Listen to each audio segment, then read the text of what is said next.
Today, we're going to talk about how many clients does a coaching business need to have? Um, and I'll start off by saying, I wish I could give you a number. I wish I could say, oh, it's 46, but I can't because the answer to how many clients does a coaching business need is it depends. It depends who those clients are, um, what they're willing to pay for coaching, what the coach concerned wants to earn, how much they want to work. There's quite a lot wrapped around how many clients is the right number of clients. So I thought that I'd approach this in a different way. I was delivering a session to an ICF chapter last week, and it was really interesting. It was a really interesting session. It was quite small and intimate. I think there were maybe 6 or 7 of us all in. And it was such a good conversation because one of the attendees said that she found the session so interesting because, as a rule, when there's something about kind of, client acquisition or business development or that kind of ICF webinars or webinars that ICF chapters have delivered for either internally or externally, that what they talk about is, so how many hours do you want to work? Now, let's work out then what you need to charge and how are you going to look after those clients from an administrative perspective? What are you going to do with your contract? What are you going to do? And it was all this kind of, she described basically everything that you would want an assistant to know. So like I'm talking about, obviously we do the work, but it's like the admin assistant, with no conversation about where's that client going to come from. And again, this is one of the things that I find utterly fascinating about this whole the whole problem that we have as a profession. And I have been banging this drum for coming up for 9 years now. Will be 9 at the end of September. And I still come across just as much resistance now as I did in 2017 to this idea that coaches need to have a robust client acquisition process, because there's this kind of almost spirituality around the idea of being a coach and embodying the being of coach and kind of I'm trying not to be insulting, because I do appreciate that those things are very important. What they're not as important as actually having clients. Because you can be a fabulous coach and you can embody being a coach and you can be spiritual, if you like, spiritual in inverted commas, in your approach to coaching. But if you haven't got anybody to coach, are you a coach? Are you actually a coach, or are you a person with a coaching qualification who's done a lot of internal work? And one of the things that people who work with me say is that I am very pragmatic. I'm direct. Now, earlier in one of the previous live streams, I'd referred to the fact that 95% of the feedback that we get about Nail Your Niche, the challenge that I run 3 times a year, that it's, overwhelmingly positive. The 5% are people who don't like that directness. They don't want me to say, if you don't have any clients, you don't have a business, you have a hobby, because that's too ouch. And I get that. Not everybody is going to want to work with me in the same way that not everybody is going to want to work with you. And it's far better that we find out in a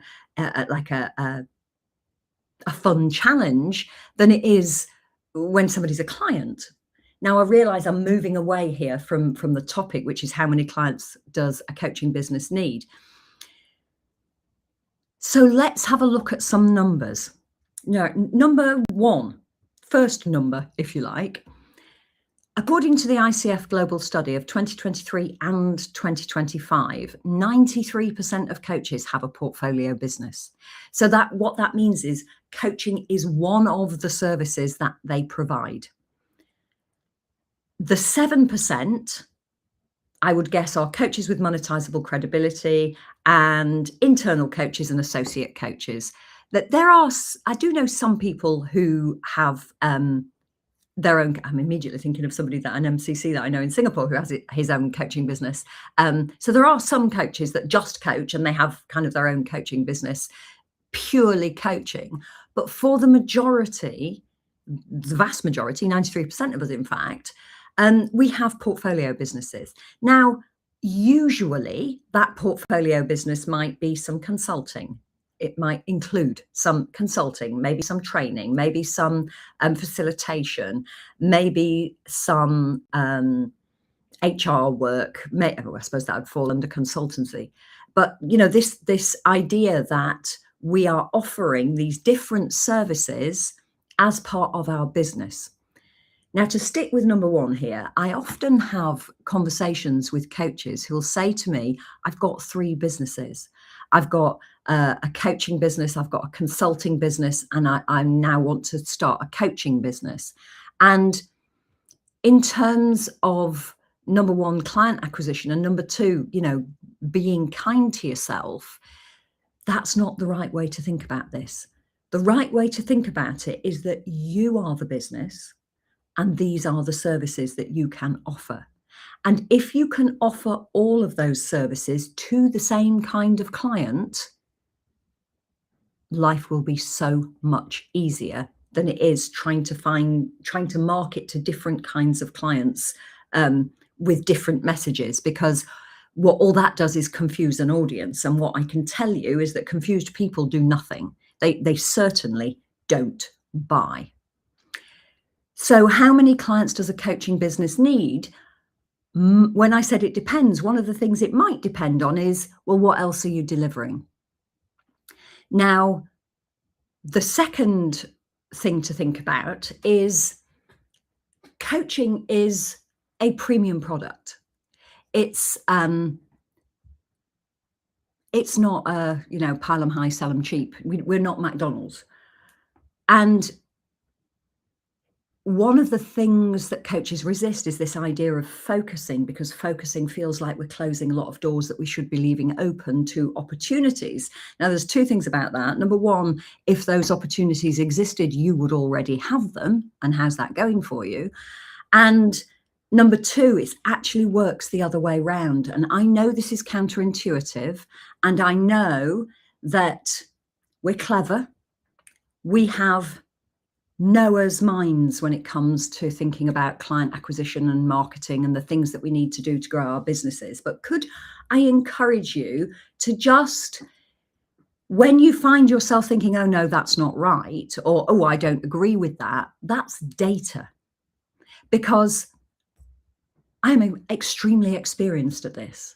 And what I'm telling you about how marketing works isn't how I believe marketing to work. This is how marketing works. This is a fact. And marketing is counterintuitive. The idea of casting your net wide is logical. We want everybody to know about our coaching businesses. And the truth is that unless you're focused, it simply isn't marketing. There is no such thing as generic marketing. It's not a thing. All effective marketing is focused. So I've lost track of where I was going with this. What was it? Oh yeah, the number of clients that we need. So it's a premium product. So let's say, I'm going to use easy numbers. So let's say we have a coaching package that's £2,000. And let's say we want to earn £100,000 a year. Just for the record, if you're going from a standing start, £100,000 in your first year is highly unlikely. Highly unlikely. You can get there, but it isn't going to be a year 1 or year 2 thing. So let's say we want to earn £100,000 and we have a coaching package that's £2,000. So that means we need 50 clients in that year. And again, that's not a year 1 thing. You almost certainly won't find 50 clients in your first year if you're going from a standing start. Now let's assume that all of those 50 clients are going to pay that £2,000 fee. So you can turn over £100,000 in your 12-month period. We are not a department store. We don't need thousands of people coming through the door every day on the off chance that one of them will buy. And so this idea of kind of casting your net wide and keeping all those doors open just in case somebody goes, oh, actually, suddenly I understand what it is that you're selling and I want to buy it, which very rarely happens. If we think about focusing down and providing we've chosen an audience who have a problem that coaching can resolve, who can afford to pay us and who are easy to find on and offline, easy to find, that's really important, because if you can't find them, you can't market to them. But providing those three criteria are met, then compared to a lot of businesses, we don't have a big job when it comes to client acquisition. And if we want to coach for the next 10 years until we retire, we're going to need 500 clients across 10 years. And that's assuming we don't put our coaching rates up at, like I say, easy numbers. Even if you're going to coach for the next 20 years, you still only need 1,000 clients in 20 years. So this idea that, oh, we can't exclude anyone, we're not excluding people. We are just choosing to focus when we market effectively.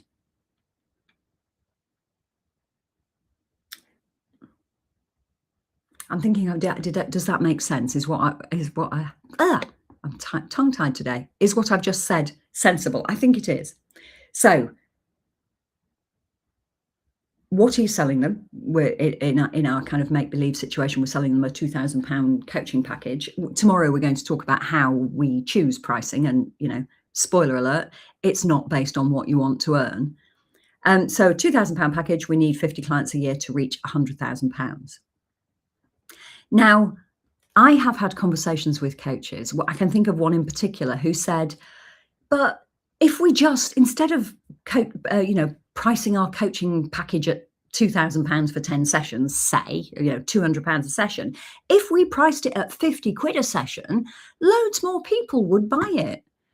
And that's not true. That's not true. The reason that people don't buy coaching isn't because it's expensive. It's because they do not understand what they will get from spending the money. And it doesn't matter if that is £2,000 or £50 or £5. If you don't know why you're spending that money, what you're going to get in return for it, you're not going to spend it. It's that simple. And dropping our prices to increase the number of people who will buy is based on all kinds of mind monkeys. Limiting beliefs and mental barriers, I call them mind monkeys. And the reason I call them mind monkeys is because they come in different shapes and sizes. Some of them are little cappuccino monkeys that kind of and tinkle around at the edges, and you think, oh, I'm not sure what to do. And they go all the way up to massive silverback gorillas that will stand up and roar when you think about doing something and just stop you. Like, it's very hard to get past a mind monkey that's the size of a silverback gorilla on your own. That's what coaching's for, isn't it? So, how many clients do we need? It depends. What does it depend on? It depends on what we're charging, where our clients are and what they're willing to pay, and what we want to earn, and what the mix is of what we do. One of the conversations that I have quite frequently with people is, oh, well, I want to work in the X sector, but there's no money there. And then they go on to tell me that they're already running a training and consulting business in that sector that they are paid for, but somehow coaching's different because there's no money for coaching. And that's simply not true. What there is no money for something that they don't understand. Why do I want to pay you for that? I don't know what it is, and I don't know what I'll get for my money.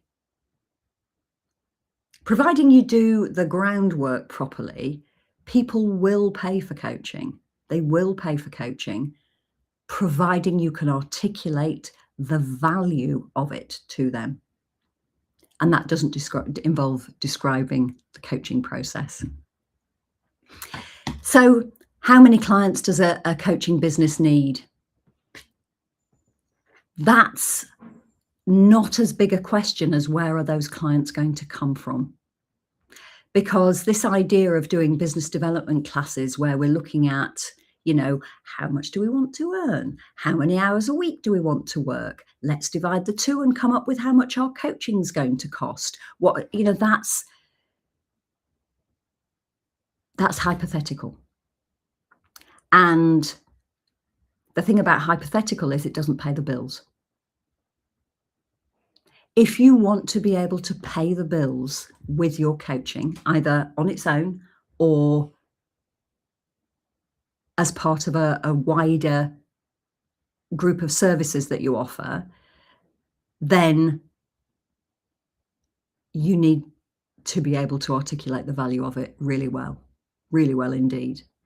And how many clients you need boils down to, are you looking for £10,000 a year to top up a very good pension and to keep your hand in because you've retired? Or are you looking to build a business where you're going to be employing associates to deliver your coaching work? Because if it's the second, then you're going to need a lot more clients and it's a much longer term plan. But the journey to a steady, reliable £10,000 a year or a £500,000 a year business where you're paying people to deliver for you, they are 2 points on the same journey. The work that you need to do to coach part-time is the same work that you need to be able to do to build a big organization. And I know that kind of feels unfair, doesn't it? Coaches will say to me, well, I only want to coach part-time, so I only need to market part-time. And that's not true. That's not true. The amount of marketing we need to do to either coach part-time or full-time is the same. And marketing is almost universally considered to be a necessary evil by coaches. And that's a shame, because what they don't know before they start learning, what we as a profession don't understand before we start learning how, is marketing is not only fun, believe it or not, and enjoyable once you know what you're doing and you can do it. In the beginning, it's like anything that new that you're learning, it feels clunky and awkward. But once you know what you're doing, it's creative, it's enjoyable, it's fun, and it needs to stay there consistently for as long as you want to coach, for as long as you have that business. Now, at the Coaching Revolution, we work with people who are building portfolio businesses and or coaching businesses. Usually the first, more than 9 out of 10 cases, people are building portfolio businesses. We do have coaches who are just coaching. We absolutely do. And we've got, if you listen to my podcast, I've got several interviews with people who are just coaching. But all of those things, marketing all of the different services that you want to offer to your clients, or whichever of those services you want to offer, still involves the same amount of work in the beginning, getting the groundwork done so that you know who you're talking to and you understand the problem that they've got that coaching can resolve, and you can explain your knowledge and understanding of the problem and your empathy for it in your marketing. Marketing is absolutely necessary. What it isn't is a necessary evil. So to answer your how many clients does a coaching business need question, or my how many clients does a coaching business need question, the truth is it depends what you want out of it. But shuffling the deck chairs while the ship's sinking by working out, what coaching agreement you're going to have, how you're going to onboard them, etc., when you don't have a method of finding them in the first place, is putting the cart before the horse. I'll see you tomorrow. Tomorrow we're going to talk about how to price coaching. One last thing. if you're thinking, gosh, there's a lot here, I'm not quite sure how all of this works, can I invite you to join me on my Nail Your Niche challenge? I run it 3 times a year. The next time is September. It is purely for coaches. It's 4 days of teaching a tiny concept each day, and then a live Q&A with me and some of the Coaching Revolution mentors to ask all the questions that fit around that day's topic. So we're going to look at who might you be focusing your marketing efforts on. We're going to look at where those people might be so that you can find them. We're going to look at the money, and we're going to look at the problem that this person has and how to articulate that you understand it. I will put a link to register for the challenge around this video. I have to go away and find the link and then add it later, but it will be here within about 15 minutes. So thank you for your time, and I will see you tomorrow at 9 o'clock to talk about how pricing works.